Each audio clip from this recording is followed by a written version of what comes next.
Bonsoir Patricia. Ah non, moi c'est Émilie. Mais bonsoir Elise et Moon, bonsoir à tous. Merci d'être au rendez-vous pour le best-of de la semaine.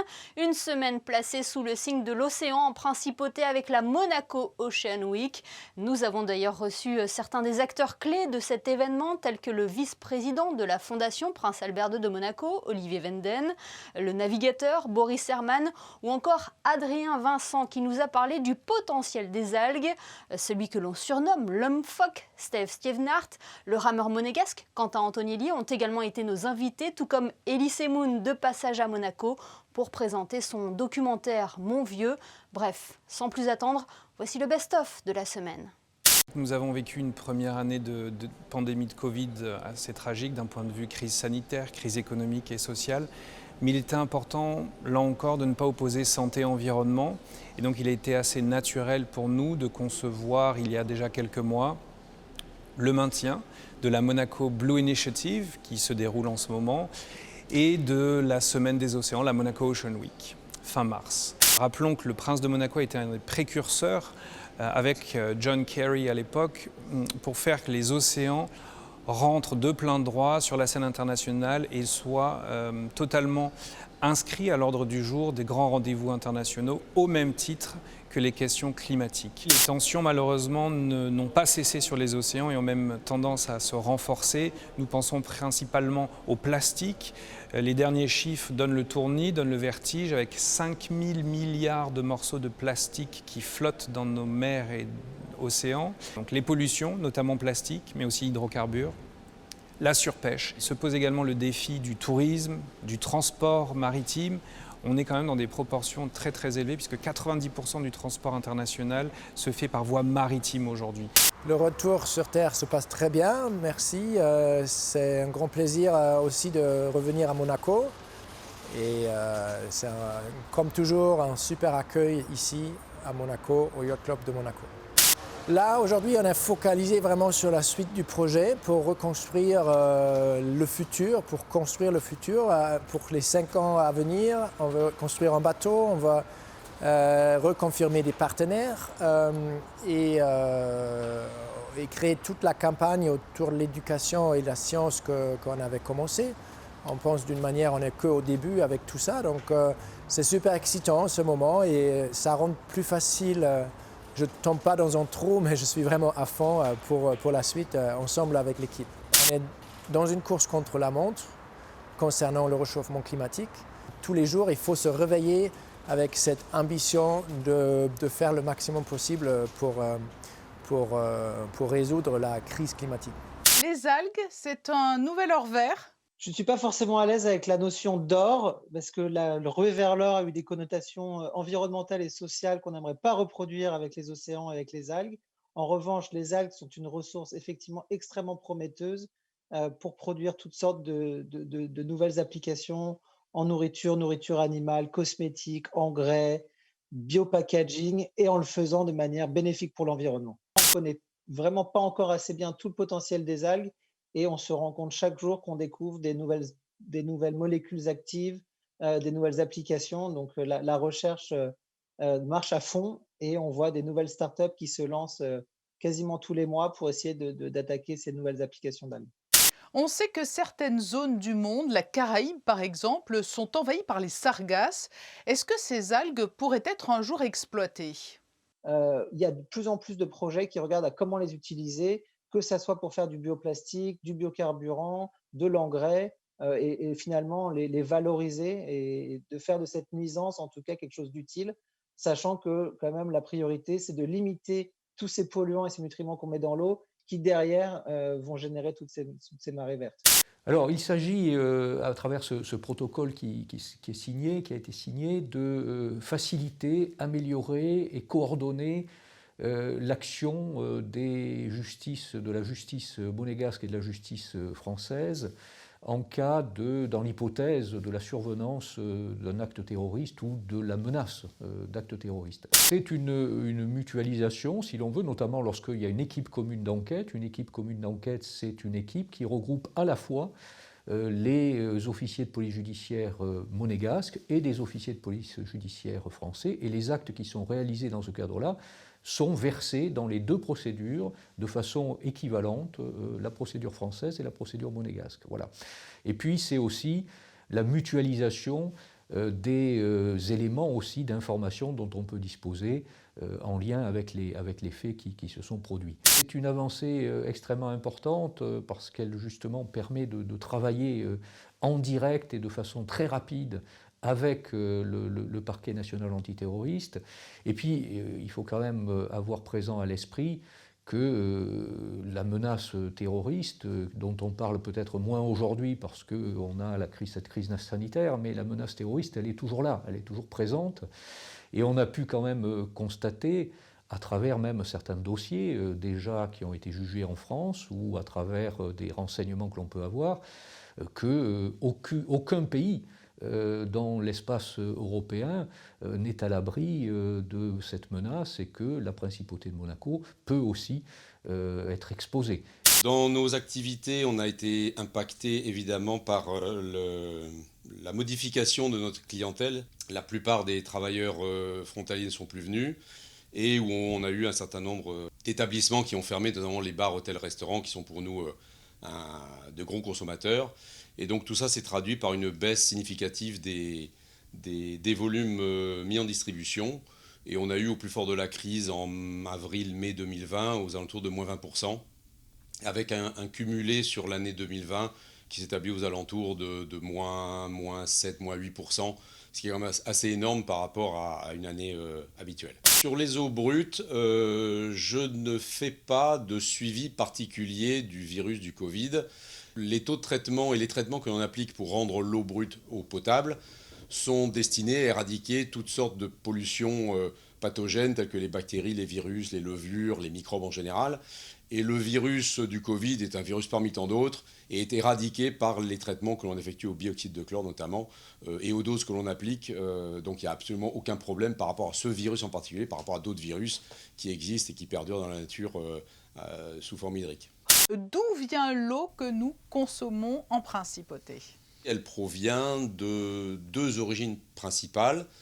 Une production locale issue des ressources dont dispose Monaco, et puis on a un autre groupe de sources plus vers l'est, vers la commune de Roquebrune, aux limites d'ailleurs de la commune de Roquebrune et Monaco, au niveau du Vallon Saint-Roman, et une source sur la commune de Roquebrune. Et puis, comme malheureusement tout ceci ne suffit pas, on a des approvisionnements en provenance de l'extérieur, en provenance à la fois de la partie française au niveau du canal de la Vésubie et de la plaine du Var, et puis de l'autre côté aussi, à titre de sécurité, et que l'on mobilise également, une ressource en provenance de la Roya. On a énormément procédé en travail à distance sur toutes les activités qui étaient possibles, mais malheureusement sur une grande partie de nos activités, qui sont des activités opérationnelles de terrain, il fallait maintenir des équipes pour assurer les missions essentielles de la principauté, à savoir la fourniture d'énergie, mais également en ce qui concerne la SMA, la collecte et le nettoiement de la principauté. Donc il a fallu gérer des petites équipes polyvalentes, capables de se substituer à une autre équipe pour toujours être en capacité de fournir, de répondre aux missions essentielles de la principauté de Monaco au travers de la SMEG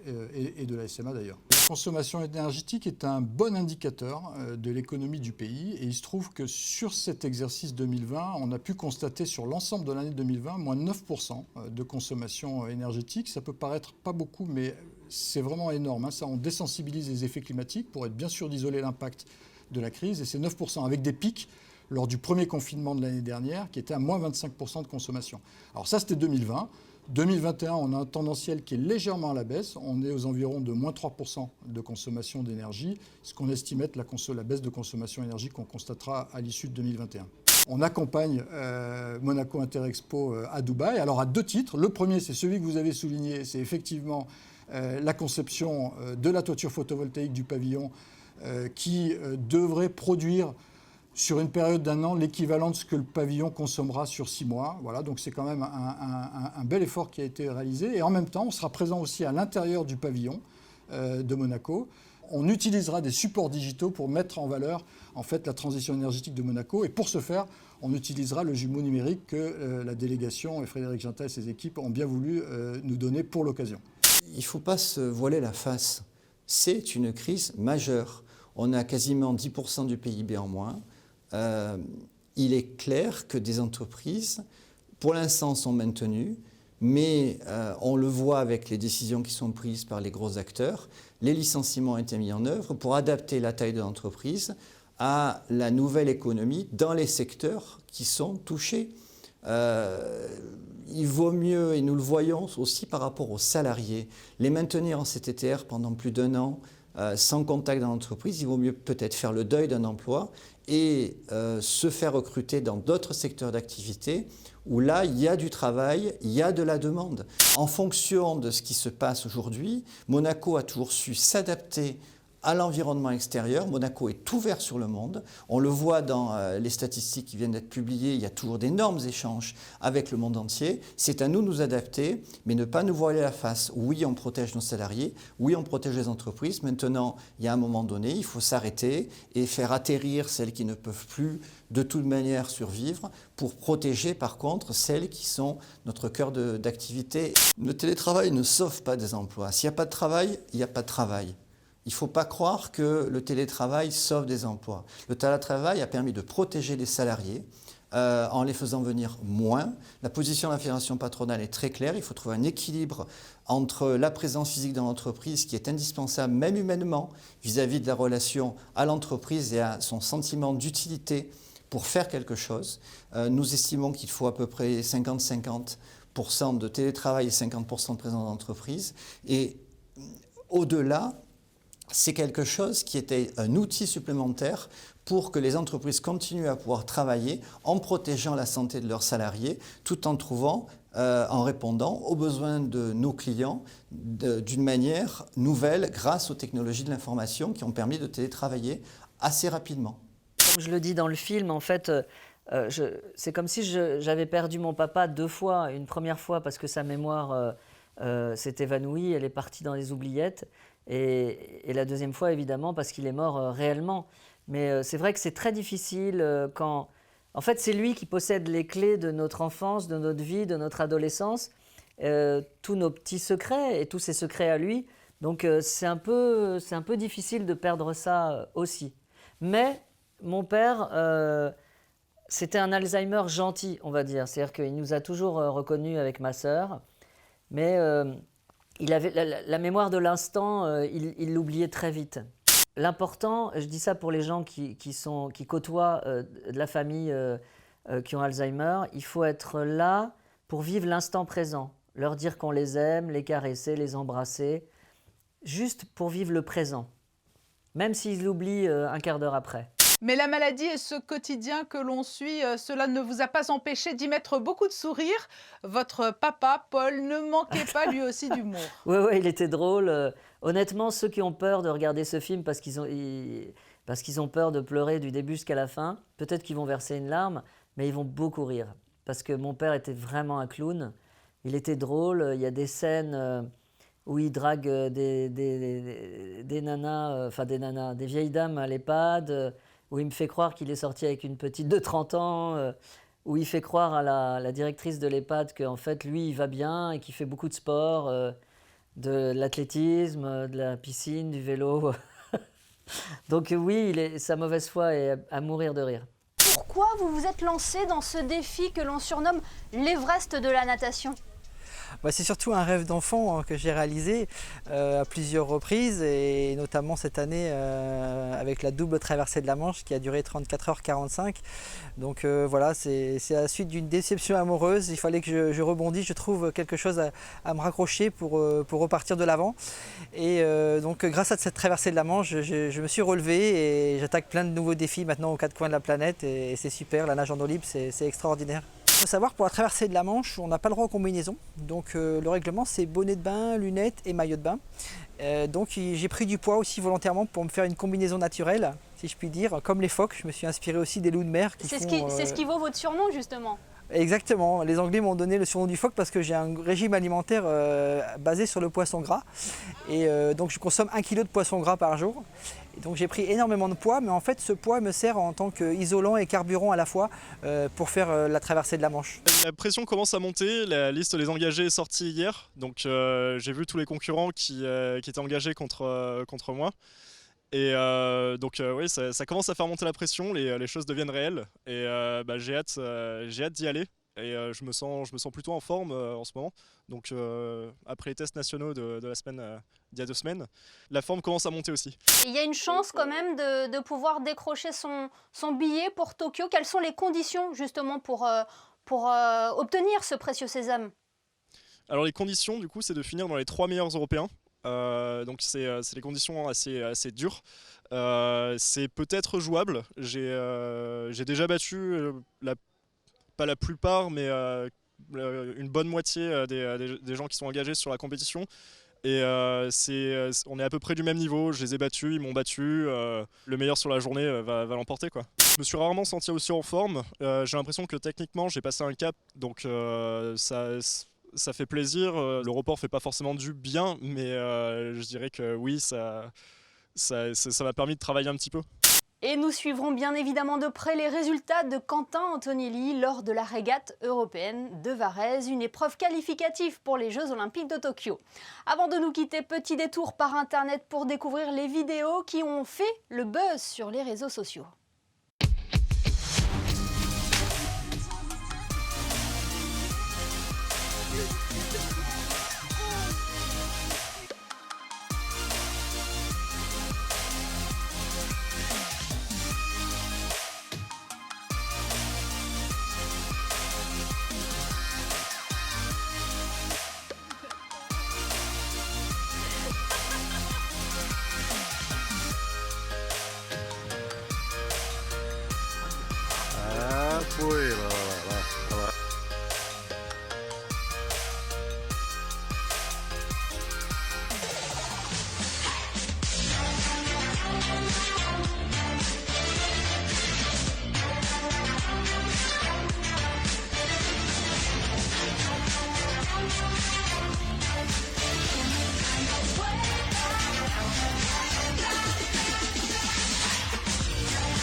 Le best-of est à présent terminé. Merci de nous avoir suivis. Rendez-vous demain pour un nouveau JT, de nouveaux invités, pour que vous soyez les premiers informés. D'ici là, portez-vous bien et à très bientôt sur Monaco Info.